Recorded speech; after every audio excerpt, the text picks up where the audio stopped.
Oh, there's some like that. Okay. All right. So, for the logarithms here, let's talk about what an actual logarithm is. These are the keys that are on your calculator that stand for a logarithm. These two keys. These are the keys we're going to get used to today. You will want a scientific calculator out in front of you so that you know how to do this. Pretty straightforward. But I want to make sure that that you understand these two buttons, kind of how to use them, all the different parts of it. So if you need to go borrow some calculators from me, make sure you have that. Okay? Alright. So we good? Okay, alright, so again, let's kind of walk through the logarithm stuff. Let's start with basically what a logarithm is, and then we'll kind of get to how we can calculate all that good stuff. A logarithm, what the purpose of it is for, is to find the value, of an exponent. I mean, that's strictly what we use the logarithm for, is to find the value of an exponent. Now, obviously, what we need is a problem in exponential form. Now, some type of function. It's in exponential form, and we can actually solve for the actual exponent. So, for instance, 2 to the x equals 32. Most people know the number that I plug in for the x. That would give me the 32, but again, the x is the power. Now, what this will do, a logarithm, it'll actually tell me this value. It'll tell me what number has to sit here. Now, I know this one's easy. It's stupidly easy. Most people can like guess and check that number. But I want to talk about like how to do it. Like, what is a logarithm? How is it set up? How do you use this button correctly on your calculator so that you know what it's used for? Okay, so how we're going to do this, obviously we're starting with exponential form. I want to get this problem in logarithmic form.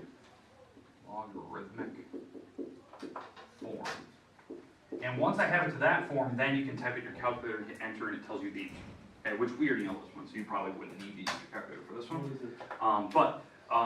Let's actually talk about how we do this. Now, the actual process for doing this is called a circle method. Okay? We're going to draw a circle, kind of a thing, kind of an ellipse-looking kind of loop, and it will tell you the order that we're going to actually type this, and then I'll show you kind of the logarithmic form of it. So let me write it over here. 2 to the x equals 32. Okay. So what we do, we start with this number. This is called the base number, right? It's a base of 2, and it has a x for power, an exponent. And we're going to start with the base, and you're going to loop around and make a kind of a circle. Okay, it's kind of like an ellipse kind of a thing. What I'm doing there with that little loop, that's the order that I'm going to write the numbers into this logarithm. Okay? So what I mean by that is, what was the number we started with? 2. So this is logarithmic form. You write the word log for logarithm. It has a base of 2, so that's a small number that's going to go right here. I'll put that here in a second. It's going to require a big number that comes right after it, and then this equals another number, and that's the number we're looking for. Okay, so how this works, and I think some people's calculators in here actually show it like this on your actual calculator screen. Does anyone have a calculator that actually does that? Like Ryan, you're probably maybe the closest doesn't. So everyone maybe just has one like mine? Interesting. Okay. You have it? Okay, so you're lucky. You can actually type in the 2 here and then the other numbers that we'll kind of fill in. For everyone else, you're going to have to follow like what I'm telling you. Especially the way we're going to have to type this in. Alright, so how this works. The first number we start with, the 2, the base, that number goes here. This is the base number that we need. It's a small 2. It's called a subscript number. It's base 2. So log base 2, what was the next number that I hit? 32, that goes here. So log base 2 of 32, and that will equal the exponent. That's what we use logarithms for. It will give us the logarithm. It will give us the exponent that sits on that 2. Now, the problem is, other than Ms. Bell's calculator here, everyone can't just type that in. Because on most calculators in this room, it only lets you type in one number after a logarithm, not both, like the 2 and the 32. So what we do is we kind of cheat the problem a little bit. And this is how I do it. So log base 2 of 32 equals x. So here's how we type it in. This is like the way that we cheat it. This 2 drops out the bottom, and it goes to the bottom of the fraction. So the 2 will go to the bottom of the fraction. The log 32 stays on the top, and what we do to find the answer, when you drop this 2 out the bottom, you put a logarithm in front of that as well. And this will give you the answer for x. Now, Ms. Bell, you won't have to do this. You can actually type in both numbers, hit enter, fires out the answer. Whoa. Okay? But when you type in log 32, you divide by log 2, and make sure you're closing those parentheses respectively. So you're going log 32, close parenthesis, division sign, log 2, close parenthesis. It should tell you 5. Like that's the number, right? So it's 5. Because what this x is, like what you're finding, was the power. That was the power that I should have put on the 2 to make 32. And so here's the idea. Because the reason why this works, 2 to the 5th power, is because the 5 means you have 2 times 2 times 2 times 2 times 2, which is 32. So most, like, bases of 2s are easy. It goes 2, 2, 4, 8, 16, 32, 64, 128. It just keeps going up by 2s every time. It's pretty easy to figure out 2s. But why this is so important, like why I'm bringing this up, you can do it for weird, obscure things.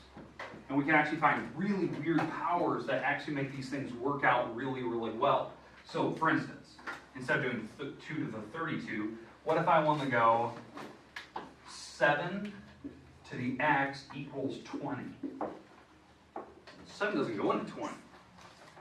If you think about it. If you think about like the power situation, right? If I was going to just try to cheat the problem and just try to guess and check. 7 to the 1 is 7. 7 to the 2 is 49. So it's somewhere in between these two numbers. So it's a power between 1 and 2. That would give you 20 out of that thing when I put 7 to that power. Now how we normally did this, like if you want to try to cheat this, you would take this x to the other side and try to do a square root, right? Because you always take the power to the other side, and you try to guess what type of radical that you're going to put on this 20 that would give you 7. And the problem is that would be a really goofy type of square root. It's not a perfect number. So this is why we do a logarithm. We do this. So let's set this up in logarithmic form. So what's the method? Circle method. So you start with the 7, you loop your way around and end with the x. So when we set this up, what was the first number I started with? 7. So that's my little base number. What's the next number that I hit? 20, and that equals the power. That's what we do. Now, how do I type this in the calculator other than this number? Log 20 divided by log 7. There you go. Log 20 divided by log 7. Because you drop the base at the bottom. What you're actually looking at here, this formula, because I haven't actually told you what this stands for, this is called the change of base formula.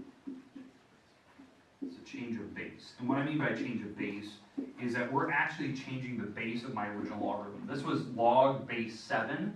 When I did this problem, log is actually base 10 when I do this. This is kind of weird. Your logarithm on your calculator, when you just hit the log button, why it only allows you to type in one number after it? It's because your calculator log button is programmed to just do base 10. It's just, that's what it's programmed for. It's just set base 10. And so you're not allowed to actually type that in. They're just waiting for one number to type behind it because they know there's a little 10 sitting here. Well, the problem is when we do like real problems, they don't have 10s. They have random numbers, whatever the base was. So that's why we have to do this change of base. We're actually changing the base from a 7 to base 10s, like this. And that's why you see the logarithm. When would you need this in real life? Okay, we're going to see that. We're going to see that in the third, fourth problem that we're going to do here. Okay. All right. And I'll show you kind of the purpose that I would use it for, like what I've actually done it for before. Okay. All right. Questions, comments about the logarithm itself? It's an easy thing. Like it's a very easy calculation once you see it for the first time. But the problem is you do have to set it up like this in logarithmic form. That way you know which number you have to type on the top, which one you have to set on the bottom. Don't just memorize it when you look at the problem what you're going to type in, because you might have to do some extra work, which we'll see in a little while. So you do need to know how to type logarithmic form. Okay, now let's talk about the second formula I had on the board, and I kind of erased it here. The The second one I had, the second button that was under calculator, was this one. Okay, so we had log. That was the key that we've been using a little bit, and now we have the natural log. This button. They're both logarithms. They're both log buttons, and I believe everyone has those buttons under calculator, correct? Yes, sir. Okay. It's kind of the same thing.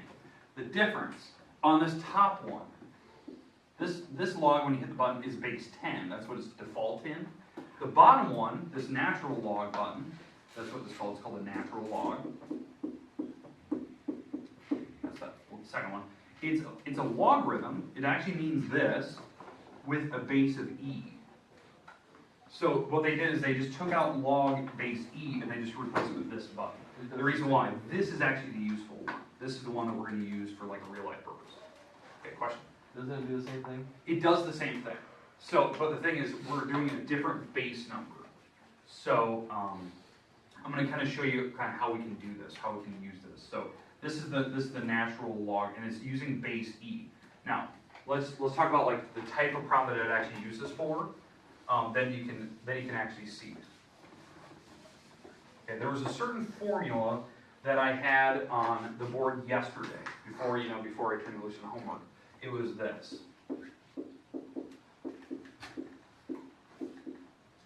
What did that formula stand for?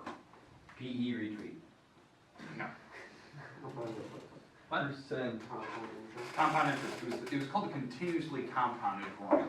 That formula continuously compounds whatever account you're looking at. So it's continually doing financial charges or interest, whatever it's adding onto your account. Okay, the principal is the amount of money that you're doing. Now, where I would use this stuff, like a logarithm for, it'd be based on this problem. The reason why is that the principal, maybe that's the amount of money you have in a savings account. So $2,000 in the savings account. Okay, and you want to have this account, where it has, savings accounts have their own interest rate. They're about 0.5% or something like that. About 0.5%. That's 0.5%, by the way. It's not 1%. It's half. And there's some time involved. And I want to know when this account will mature to $10,000. So you're just going to leave some. You're going to leave a big sum of cash in the savings account. You're going to let it, build over time. And you want to know when will it actually hit $10,000 with a 0.5% growth, continuously compounded. Okay, it will. It will eventually grow because you are building little pennies at a time, but it's going to be a long time. So here's how we do this. How I use this log again, this natural log. Okay, the first thing I want to get this number to the other side. What do I have to do? Correct. Divide. It's actually going to multiply. So you divide this over and you get 5. Okay, 10,000 divided by 2,000 is 5. E to 0.005t. Okay? Now I'm going to rearrange this so you can see this. So this is e to the 0.005t equals 5. Okay. So I always like to have it this way because this is an exponential. It's got a base, it's got power, which I need to find. I need to know what the power is. And I have the number on the other side. So I can do my little circle method, right? So I can start here and do my little circle and actually do a logarithm. So this is where, now you can just kind of watch this next part and I'll show you how to set it up. So when we do a normal logarithm, we write log. What's my base? E. And then what's the next number that I hit? 5. And that equals the power. Well, the power was this thing. Now, here's the thing. Log base E. We have a button for that, which is that ln button. It's called the natural log. So that natural log takes place of this thing. So really, this is all you have to type in. Right? That's all you have to type. Because the ln button actually stands for log base E, which is what we're doing. And now, to solve for t, what do I have to do? I have to divide by this number over, right? So natural log of 5 divided by 0.005, and that should equal t. That's why this is important, why we want that button. Because I don't need to type in anything special. I don't need to drop things at the bottom. I don't need to set up 2 logarithms. That's why this button is so creative, is because it automatically does a change of base for you. And so you can just type in natural log of 5, close parenthesis, divide by 0.005t, or 0.005, and that should equal your t. Well, when you do this, this will give you a number, and that's in T, and that's time. Now what does T stand for? Years. Years. Give me the number. 321.8875. Okay, say it again. 321. 0.8875. 89. 8875. That's rounded out. 89. Ooh. 321 years. Never. It is possible. It's 321 years. Now, in your lifetime, no. I mean, that's multiple generations down the road. So the reason why you'd ever do this, this is actually how they calculate, like, will your retirement fund actually mature so that you can retire? And this is what a financial advisor would do. They'd figure out, okay, how much money do you have sitting in your account? Maybe you have only $2,000 in savings. What do you need to do to get it to that account where it matures to the level where you can actually live off of it for the rest of your life? And this is what they consider. They consider, okay, what your rates are, you know, how much time you have, and what you want to get to. This generation, like your generation, my generation of people that are like working right now, they say when you retire, you have to have over $1 million in your account to like successfully retire and live off that retirement account, so you don't have to go back to work. That's hard. I mean, it's super difficult to do that. I mean, you're seeing how many years it took this savings account to do that. That's why the financial advisor we're talking through, is it advisable to use a savings account? No, the savings account, the rates are too low. It takes 321 years to get you to even 10 grand, let alone $1 million. So they'll start trying other funds, you know, different accounts like Roth IRAs and savings and bonds and other things like that, and stock market. And they'll put them in different accounts so that your rates are changing.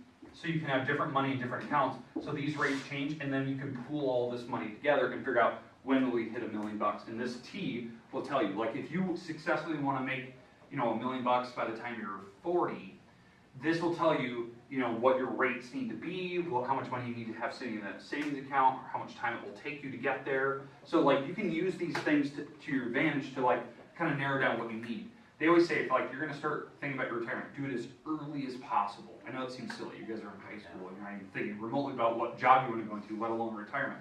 But they always say, when you're going into the workforce, you already want to have set up some type of retirement account. You know, some type of account where it's going to be a long-term investment, and you want to start as early as possible because it will take less money. Because you're starting early, so you want to start saving money now so that account grows faster. This account grows faster, gets bigger faster because you're already starting to save money for it. Instead of just, you know, thinking about when you're 40 and you're like, I got to retire in 15 years. Now I got to start putting money in that account. And now you got to put in way more money than what you could have done when you're 20s. Okay, and I know like there's certain accounts like your health insurance companies, like just insurance companies in general, like I know like State Farm Insurance, they have retirement accounts. You can do it through them, and they'll help you set up an account that will help you retire at some point. And they, you know, they'll give you all the rates and stuff.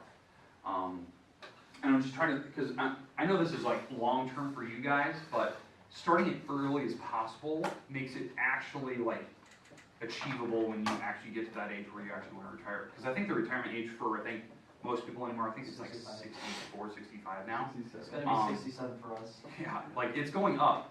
So you got to be thinking about, okay, what money do I need? What do I need to start putting in those accounts? Because as you can see, doing a savings account, unless you have a lot of money in that account, this isn't growing very fast. It took 321 years.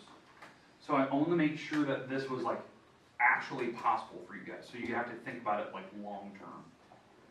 But that's what I want to talk about today. I thought this is just kind of an easy way to break into logarithms to show you kind of how to set it up, like what it's used for. It's used in this purpose to find powers, and you're actually seeing it, like how we can use it. But yeah, so I'm going to give you the rest of the time today. You can work on your page 396, which was, you know, evaluating using calculators, you know, figuring out which graph matches with the equation, and you know, how to figure out savings accounts and stuff. Seniors, we're going to start reviewing that semester test probably the second half of class tomorrow. We'll do about 3 problems tomorrow, Thursday, Friday. Make sense?